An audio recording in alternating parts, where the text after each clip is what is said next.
Club বিশ্বকাপের prize money আসল বিশ্বকাপের প্রাইজ মানির দ্বিগুণেরও বেশি। ফিফা জানিয়েছে এই ক্লাব বিশ্বকাপের প্রাইজ মানি হবে $100 কোটি, যা বাংলাদেশি মুদ্রায় প্রায় 12,141 কোটি টাকা। অথচ 2022 কাতার বিশ্বকাপের প্রাইজ মানি ছিল $44 কোটি এবং 2023 নারী ফুটবল বিশ্বকাপের প্রাইজ মানি ছিল $11 কোটি। আসছে ক্লাব বিশ্বকাপের বেশ কিছু বিষয় তুলে ধরেছে ফিফা। এক বিবৃতিতে জানানো হয়েছে 32 দল নিয়ে আয়োজিত হবে এবারের ক্লাব বিশ্বকাপ। এই টুর্নামেন্ট থেকে $200 কোটি তথা 2,500 কোটি টাকা আয় হতে পারে।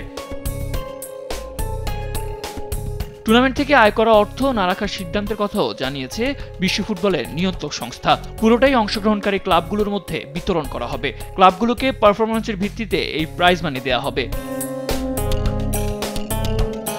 আগামী 15 জুন থেকে 13 জুলাই পর্যন্ত যুক্তরাষ্ট্রের 12টি ভেন্যুতে অনুষ্ঠিত হবে এবারের ক্লাব বিশ্বকাপ। মায়ামির হার্ড রক স্টেডিয়ামে উদ্বোধনী ম্যাচে ইন্টার মায়ামি মুখোমুখি হবে মিশরের আল আহলির। ফাইনাল ম্যাচটি নিউ জার্সির ম্যাটলাইফ স্টেডিয়ামে অনুষ্ঠিত হবে। এদিকে 2028 সাল থেকে মেয়েদের ক্লাব বিশ্বকাপ অনুষ্ঠিত হবে বলে ফিফার পক্ষ থেকে জানানো হয়েছে।